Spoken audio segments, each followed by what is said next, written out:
এই দেখুন আমার পিসের উপরে পা রাখছে, আমার পিসের উপরে পা রাখেননি গাইস, এটা হচ্ছে বেয়াদবি গাইস। এদিকে মাছ কাটা চলছে এখন, কিটা মাছ ট্রাই করো তুমি, তার দেয় কত খোলা দিকে তার দেয় তো দেখা যাক, এটা বিকালে দেখা যাবে। আর এই হচ্ছে hello everyone, welcome to my new blog. কেমন আছেন আপনারা সবাই? আশা করছি আপনারা সবাই ভালো আছেন, আমি ভালো আছি। তো আজকের ব্লগের ইন্ট্রো দিচ্ছি আমার রুম থেকে। তো গাইস, দুপুরে খাওয়া দাওয়া শেষ করতে করতে সন্ধ্যা হয়ে যায়। প্রতিদিন কিন্তু একই রুটিন, একই স্টাইলে চলছে কিন্তু। আর আস্তে আস্তে একটু লেট হয়ে যায় তো দোকান থেকে, যার কারণে সন্ধ্যা তাড়াতাড়ি হয়ে যায়। 4:30টার সময় যদি খেতে বসি, 5টার সময় তো সন্ধ্যা হয়ই। 15 থেকে 20 মিনিট তো সময় লাগেই খাওয়া দাওয়া শেষ করতে করতে। যাই হোক, তো দেখাই আমি এখন ঘরে কে কি করছেন। এই দেখুন গাইস, ভাই কেটা করতে নুডলস খাইতে।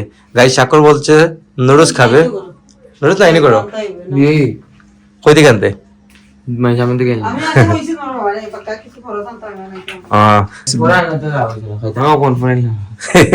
গাইস সাকর এখন নুডলস খাবে বলছে। আমি মাত্র ভাত খেয়ে উঠেছি, ও 3টার দিকে ভাত খাইলিছিল নাকি? দেখো 4টার সময় হয়েছে গাইস, ও খেয়েছে 4টার সময়, আমি খেয়েছি 4:30টার সময়। তুমি তুই কেটা করতে গাইস, মা কাপড় ভাঁজ করতেছেন। দেখুন আমাদের এটা হচ্ছে আলনা, মায়ের রুমের মানে ক্যাবিনেট সিস্টেম আলনা তৈরি করেছি। দেখুন দেখাতে পাচ্ছেন, মানে এটা হচ্ছে ক্যাবিনেট সিস্টেম আলনা। মা বলেছিলেন যে আলনাটা যেন দেখা না যায়, তো স্বাভাবিক গাইস, আলনা দেখা গেলে কিন্তু অনেক কাপড় চোপড় দেখা যায়, বিশ্রী লাগে আসলে। না আলনা তো গাইস আরেকটা রুমে আছে, আমাদের আগের বাসায় আলনা কিন্তু আছে, স্বপ্নের রুমে আমরা রেখেছি। তো আমাদের রুমে তো জায়গা নাই, আমাদের দুই ভাইয়ের রুমে। তো স্বপ্নের রুম তো গাইস এমনিতে পড়ে আছে, তো ভাবলাম ওখানে আমার মনে করে তোমার মনে কাছে আমার মনে কাছে গাইস, ওর রুমটা কি সুন্দর করে সাজিয়েছে, দেখাই আপনাদেরকে, দেখাই এর সাথে দেখুন, এই দেখুন গাইস, ওর রুমটা দেখুন খুব সুন্দর করে কিন্তু সাজিয়েছে। জাস্ট খালি বিছানাটা নেই গাইস, আর সবকিছু কিন্তু সুন্দর, আমার কাছে কিন্তু ভালো লাগতেছে। কারণ ছোটর মধ্যে রুমটা কিন্তু বেশ সুন্দর। আর গাইস আমাদের দরজা গুলোতে প্রথমে ভেবেছিলাম যে পর্দা লাগাবো না, তারপর কিন্তু গাইস পর্দা লাগিয়ে দিয়েছি সব দরজাতে। এই দেখুন আমাদের বাসার সবগুলা পর্দা কিন্তু সেম কালারের। এই দেখুন মায়ের রুমের পর্দা, আর এটা হচ্ছে আমার রুমের পর্দা। তো সব পর্দা কিন্তু সেম কালারের, জাস্ট শুধু ঠাকুর ঘরের পর্দাটা লাগাইনি আর কি। যাই হোক, তো এই হচ্ছে বাসার অবস্থা। এখন বাসায় আছে শুধু মা, আমি আর ভাই। বাবা দোকানে আছেন, আমি একটু লেটে আসছি তো বাসায়, তাই বাবা আজকে একটু লেটে বেরিয়েছেন আর কি। সকালে বাবা কিন্তু দোকানে যান না, এখন দুপুরের দিকে যান আর কি। যাই হোক, একসাথে খাওয়া দাওয়া করে দোকানে যান। যাই হোক গাইস, তো আমরা তিনজন এখন বাসায় আছি, তো আপনারা অবশ্যই ভিডিও শেষ অবধি সাথে থাকবেন। তো guys good morning, this is next day morning. সকাল সকাল জিম টিম সেরে আসলাম, আজকে লেগ ওয়ার্কআউট ছিল গাইস। আজকে তো বৃহস্পতিবার, আপনারা জানেন যে শুক্রবার একদিন রেস্ট পাই, সেই শুক্রবারের আগের দিন আমি লেগ ওয়ার্কআউট করি, যাতে ফ্রাইডেতে সারাদিন ঘুমাতে পারি। তো খুবই পেইন করতেছে কিন্তু লেগে। মেইন সব থেকে বেশি প্রবলেম হয় কি, সিঁড়ি থেকে নামার সময়। আর এখন তো কন্টিনিউয়াসলি সিঁড়ি থেকে উঠা নামা করতে হয়। এদিকে গাইস কন্টিনিউয়াসলি উপরে উঠা নামা করতে হয়। বাবা বাথরুম গাইস, বাবা ওয়াশরুম পরিষ্কার করতেছেন। তো আর এদিকে মা, তুমি তার দেয় কত খোলা দিকে তার দেয় ও গাইস, আজকে হচ্ছে বৃহস্পতিবার, আজকে লক্ষ্মীর বুক দিবেন। তো মা পুজো টুজো নিয়ে সবসময় ব্যস্ত থাকেন, যাচ্ছেন এখন উপরে। যাই হোক, তো আজকে আমাদের বাসায় আজকে আসবেন গাইস রাঙ্গামণি, আমার এক মোসাত্ত বোন।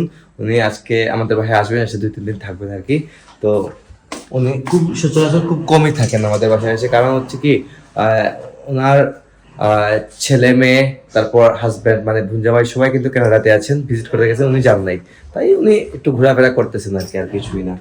যাই হোক, তো বাইরে কিন্তু ভালো রোদ উঠেছে। এই দেখুন আমাদের পাশের বাসায় আজকে একটা অনুষ্ঠান আছে, বৈষ্ণব সেবা অনুষ্ঠান। তো ওখানে সবার নিমন্ত্রণ আছে আর কি, আজকে মানে এইখানে সামনেই, এখানে খাওয়া দাওয়া করতে করতে বলছেন আর কি সবাই, আজকে প্রসাদ খাওয়ার নিমন্ত্রণ আর কি। যাই হোক, তো দেখা যাক, এটা বিকালে দেখা যাবে। আর এই হচ্ছে আমার পার্কিং এর মধ্যে আমার বাইক রাখা। এই হচ্ছে আমার পার্কিং অবস্থা, দেখতে পারতেছেন ফুল কিন্তু ক্লিন করা হয়ে গেছে। তবে যদিও গাইজ এই পার্কিং এর টাইলস গুলো যতই ক্লিন করি না কেন, তারপরেও কিন্তু এরকমই থেকে যায়। যাই হোক, কিছু করার নেই। আর আমি এখন আমার পোস্ট ওয়ার্কআউট মিল নেবো এখন গাইজ, অনেকগুলা এগুলা এটা খেতেই কিন্তু আমার 5 মিনিট সময় লেগে যাবে। তো আমি এখন পোস্ট ওয়ার্কআউট মিলটা নেই, আর এটা যদি না নেই গাইজ তাহলে কিন্তু শরীরে এনার্জি পাবো না একবারে। তো এটা কিন্তু সকালের ফার্স্ট মিল, এটা একটু হার্ড হতেই হয়, এটা তো আপনারা বুঝতেই পারতেছেন। আর গাইজ এদিকে দেখুন এখন কি চলছে, এদিকে মাছ কাটা চলছে। এখন কিটা মাছ ট্রাই করো, পাবদা মাছ গাইজ। পাবদা মাছ আপনারা সব সময় দেখেন আমাদের বাসায় রান্না হয়, পাবদা মাছ আছে। পাবদা মাছ আর কেচকি মাছ দেখুন এগুলা রেডি করা হচ্ছে। রুই মাছ দিয়েছে না এটা খেতে গেছে দুলাল চাচা। হ্যাঁ গাইস আমাদের বাসায় একজন চাচা আছে যে মাছ দিয়ে যায়, আপনাদেরকে আমি আগেও বলেছিলাম, উনি মাছ দিয়ে গেছেন আর কি এগুলা।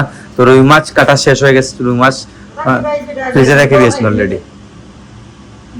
গাইস মা রিপন ভাইকে বলে দিচ্ছেন যে ভালো করে মাছটা বানাতে, একদম সুন্দর করে ক্লিন করে। যাই হোক, আর এটা হচ্ছে পাবদা মাছ। এই পাবদা মাছটা সবসময় আমার ফেভারিট, আমার ভালো লাগে। আমার না গাইস, আর পুরো ঘরের সবারই ফেভারিট, সবার ভালো লাগে পাবদা মাছটা। সাক্ষর উঠে গেছে ঘুম থেকে, আরে সাক্ষর উঠে গেছে গাইস, সাক্ষর ঘুম থেকে উঠেই চলে গেছে ক্লাসে। আমি তার মধ্যে দোকানে গিয়েছিলাম, তো দোকান থেকে আসলাম এখন, আর তার মধ্যে বেরিয়ে গেছে সারাই গেছে। গাইস মা বলেছেন যে চাটা খেয়ে গেছে আর যাই হোক ভালো কথা, এসে লাঞ্চ করবে আর কি। তো গাইস এখন হয়ে গেছে সন্ধ্যা, আর বাইরে কিন্তু প্রচন্ড ঠান্ডা, ঠান্ডার কারণে আমি জ্যাকেট লাগিয়ে দিলাম। এটা কিন্তু গাইস আবার নিয়েছি নতুন জ্যাকেট, তো কেনার সময় কিন্তু আপনাদেরকে দেখাই নাই, যদিও আমি দোকান থেকে আসবার সময় নিয়ে এসেছি, ভালো লেগেছে বিদায় ভাবলাম যে নিয়ে নেই, পারচেস করে নিই। তো অনেক ঠান্ডা লাগতেছে কিন্তু বাইরে। তো বাইরের ওয়েদারটা দেখুন কি অবস্থা, এই দেখুন বাইরের অবস্থা গাইস। যদিও এই সামনের সাইডটা নোংরা লাগতেছে, এগুলো কিন্তু বেশি দিন থাকবে না, নোংরাটা ঠিক হয়ে যাবে সামনের বাসার কাজটা শেষ হয়ে গেলে। যাই হোক, তো রাঙ্গামণিও আসার কথা ছিল, রাঙ্গামণি চলে এসেছে। রাঙ্গামণি আর মা বেরিয়েছেন, বেরিয়ে আমাদের লাগাবাসায় গেছেন। আজকে আমি আপনাদেরকে আগে বলেছিলাম আজকে একটা অনুষ্ঠান আছে ওনারা লাগাবাসাতে, ওনারা ওখানে গেছেন। তো একটু গল্প সল্প করে আসবেন আর কি। আর আমি যাবো একটু দোকানে গিয়ে একটু ঘুরে আসি, দেখে আসি দোকানে গিয়ে। তো সারাদিন থেকে আজকে বাসায় আছি, দোকানে যাওয়া হয় নাই। বাসায় কিছু গেস্ট এসেছিলেন, তার কারণে আমি তেমন একটা শুরু দিতে পারিনি। তো দোকান থেকে ঘুরে আসি, দেন আর কথা হচ্ছে। তো গাইস এখন চলে এলাম, দোকানটা ক্লোজ করে এখন ফ্রেশ হবো। আর এদিকে দেখুন ভাই বসে ফোন টিভিতেছে। এটা হচ্ছে আমার রুম, আমার রুমে বসে আছে গাইস ও। আর এই দেখুন আমার পিছের উপরে পা রাখছে, আমার পিছের উপরে পা হয়নি গাইস। এটা হচ্ছে বেয়াদবি করবে না, ঠিক আছে গাইস। অফিসের উপরে পা রেখে দিয়েছিল। আর এদিকে দেখাই রাঙ্গামণি বাসায় দেখো কিতাব দেয়, কিতাব দেয় বাসা দেয়, রাঙ্গামণি এসেছে গাইস। রাঙ্গামণি বলছেন চুল টুল নাকি আসছে নাই। যাই হোক সমস্যা, খাওয়া দাওয়া গেছি তোমরা? হ্যাঁ গাইস রাত অলরেডি অনেক হয়ে গেছে, আমি কিন্তু খাওয়া দাওয়া শেষ করি না, এখন পর্যন্ত খাওয়া দাওয়া করবো। খাওয়া দাওয়া করে আবার ভিডিও এডিটিং শুরু করতে হবে। সকাল 9টায় ব্লগ আসছে। আজকের ব্লগটা আমি এখানে এন্ড করে দিচ্ছি। আপনারা আমাকে ফলো করতে চাইলে আমার ফেসবুক ইনস্টাগ্রামে ফলো করতে পারেন। আমার ফেসবুক ইনস্টাগ্রাম লিংক ডেসক্রিপশনে পেয়ে যাবেন। এন্ড আই হোপ আজকে ভিডিওটা আপনাদের ভালো লেগেছে। ভিডিও ভালো লাগলে অবশ্যই লাইক করবেন, কমেন্ট করবেন, শেয়ার করবেন এবং চ্যানেলে নতুন হয়ে থাকলে সাবস্ক্রাইব করে আমাকে সাপোর্ট করবেন। দেখা হচ্ছে নেক্সট ভিডিওতে। ততক্ষণ ভালো থাকুন, সুস্থ থাকুন। Thank you so much for watching.